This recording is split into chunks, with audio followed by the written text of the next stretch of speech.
नमस्कार दोस्तों, आपका स्वागत है आपके अपने YouTube channel study with Ravinder एक कदम शिक्षा की ओर में। दोस्तों आज की वीडियो में हम साइंस की चर्चा करेंगे। पहला चैप्टर हम करवा चुके हैं और आज जो होने वाला है आपका दूसरा चैप्टर होने वाला है।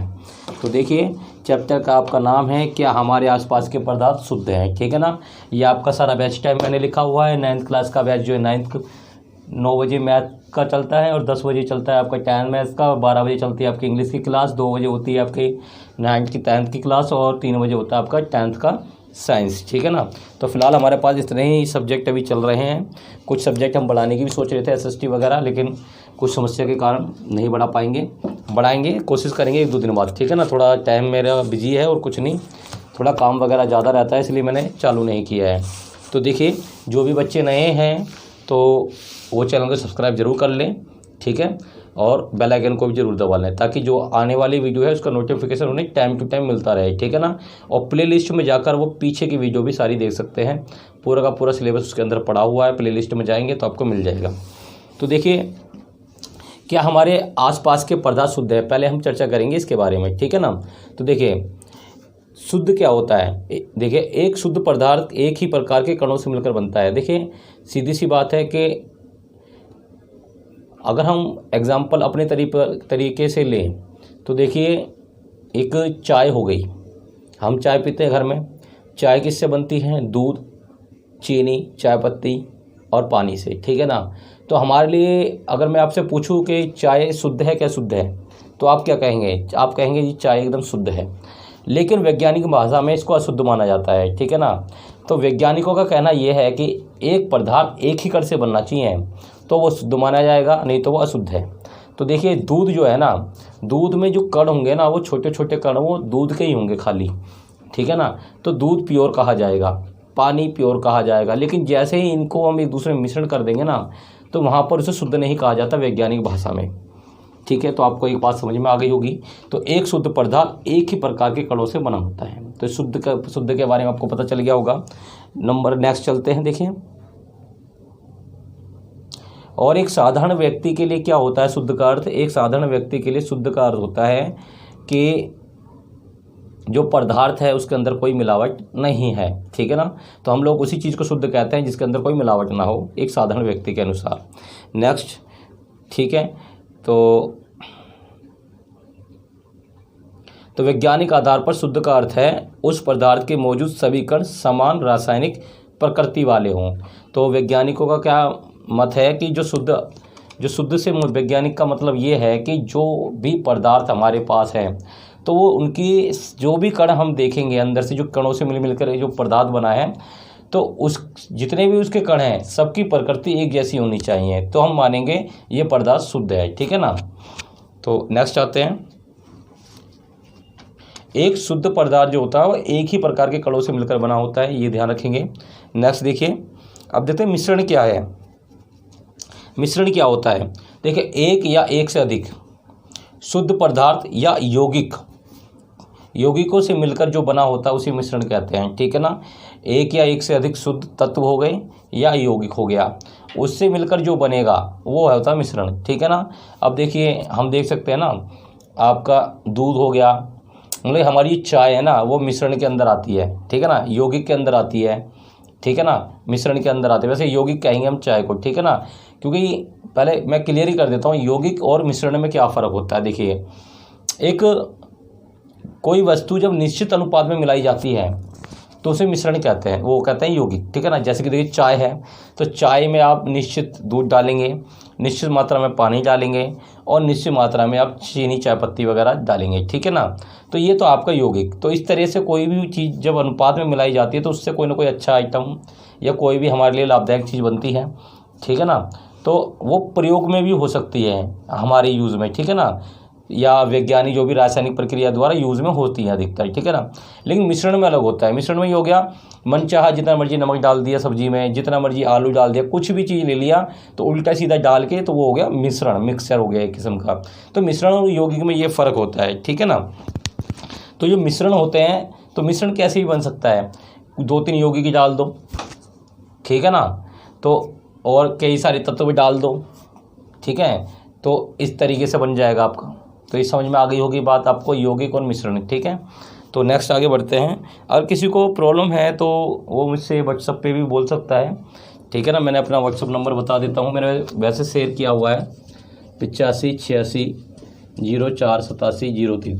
आप कॉल भी कर सकते हैं अगर कोई चीज़ समझ में ना आए तो, ठीक है ना, नहीं तो व्हाट्सअप कर दीजिएगा। अब देखिए आगे, अब पढ़ेंगे हम विलयन।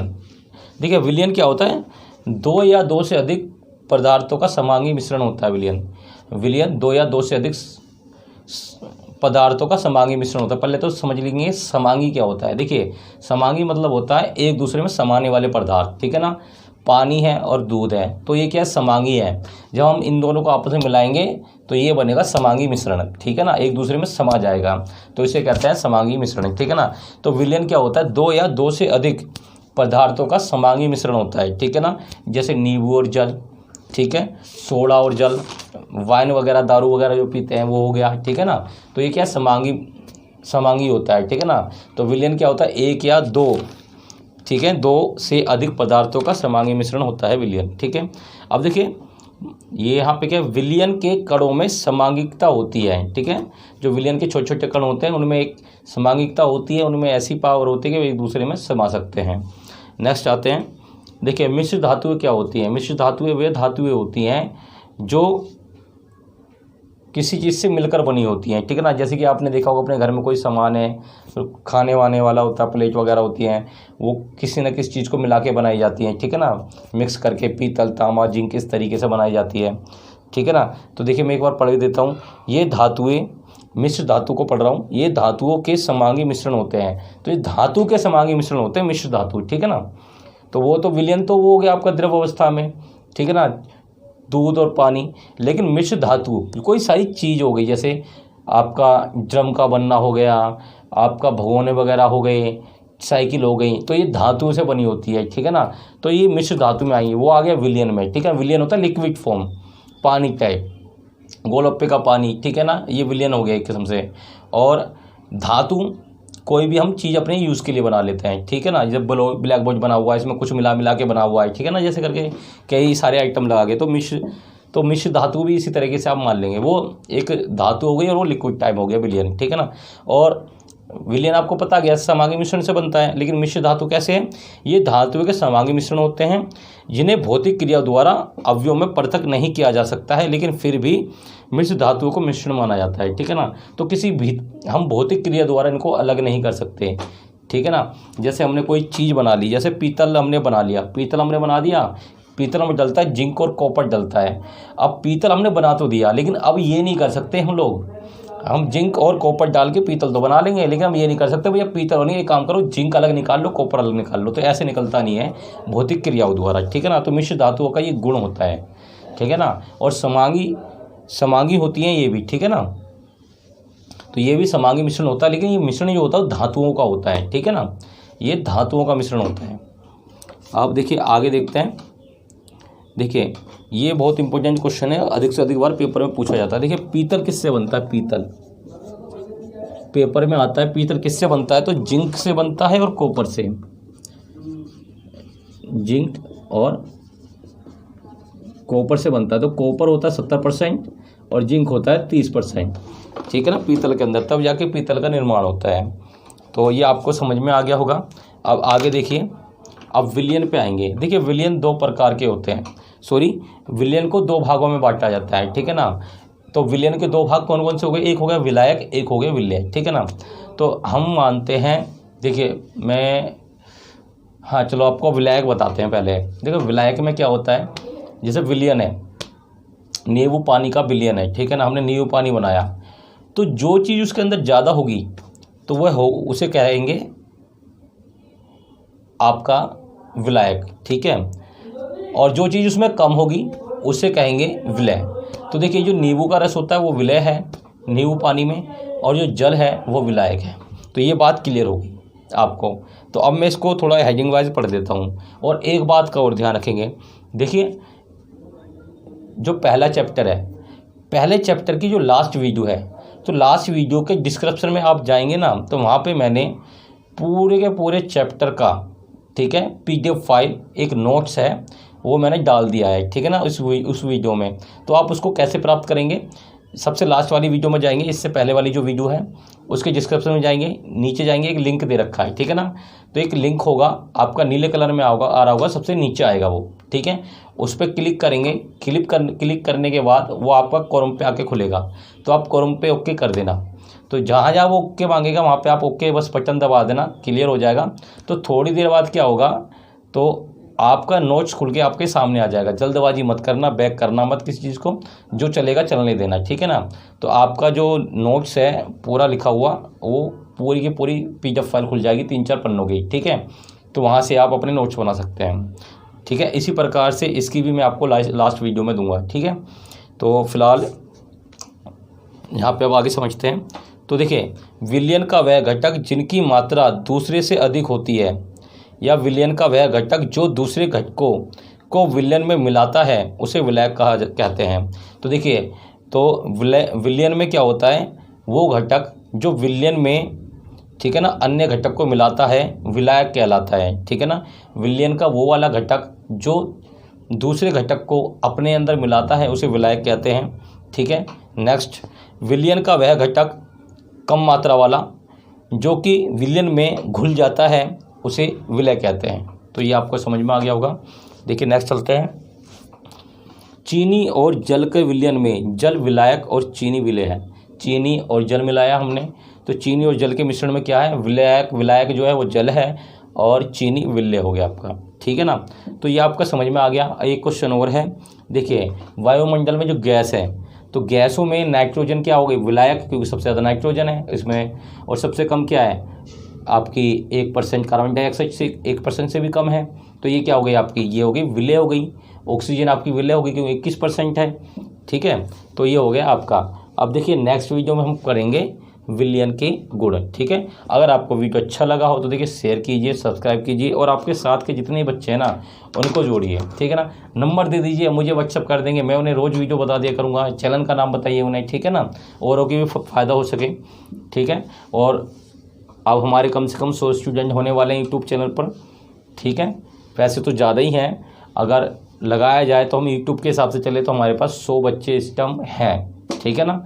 तो ये आप सभी का प्यार है, और इस तरीके से और बच्चे बढ़ाइए ताकि औरों का भी फ़ायदा हो जाएगा, ठीक है ना। कम से कम एक बच्चे की 400 रुपये फ़ीस लगती है, और 3 सब्जेक्ट के 1200 रुपये फ़ीस हो गई। मैं तो 400 बता रहा हूँ, लेकिन कहीं कहीं पे 500 भी ले रहे हैं। तो एक बच्चे को इनडायरेक्टली 500-1500 रुपये का फ़ायदा हो रहा है। 1400 से लेकर 1500 तक का फ़ायदा हो रहा है। लोग नहीं, 4 तिया 12 और 5 तिया 15, हाँ 1200, कम से कम 1200 और ज़्यादा 1500 का फ़ायदा हो रहा है हर किसी को। और देख लीजिए 90 से गुणा कर लीजिए, 100 से गुणा कर लीजिए, क्योंकि 100 बच्चे 1-2 दिन में हो जाएंगे हमारे। तो अब गुणा कर लीजिए मैंने कितने बच्चों का फ़ायदा कर दिया यहाँ पे। कैसे लगाएंगे साहब, 1500 के हिसाब से, तो 100 से गुणा करेंगे। तो देखिए भाई, मेरे को लग रहा है इतना मैथ तो मुझे आता भी नहीं है, तो ये तो बहुत ज़्यादा हमारा फ़ायदा कर दिया बच्चों का हमने तो, है भाई। 100 बच्चे हैं मेरे पास, और एक बच्चे के 1500 रुपये बचते हैं 3 क्लास के हिसाब से, ठीक है ना। हम बच्चे थोड़ा कम कर लेते हैं, क्योंकि देखिए कोई थोड़ा 12वीं के हैं, वैसे 12वीं के स्टैम्प तो है नहीं, फिर भी मैं कम कर देता हूँ, चलो 80 कर देता हूँ। तो कम से कम हमारे पास 80 बच्चे हैं, ठीक है ना। तो 12वीं के मैंने फिर भी हटा दिए, तो देखिए कितना पहुंच गया, ये तो 1,20,000 रुपये हो गया। देख लीजिए 100 बच्चे जुड़ने पर, 3 क्लास लेने पर इनडायरेक्टली इतना फ़ायदा हो रहा है हमारे चलन से, ठीक है ना। सही है, मेरी तो आँखें से अलग हो गई हैं, समझ में नहीं आ रहा इतना फ़ायदा हो रहा है बच्चों का। तो ठीक है, तो देखिए ये हो गया आपका। तो आज की वीडियो में इतना ही, धन्यवाद।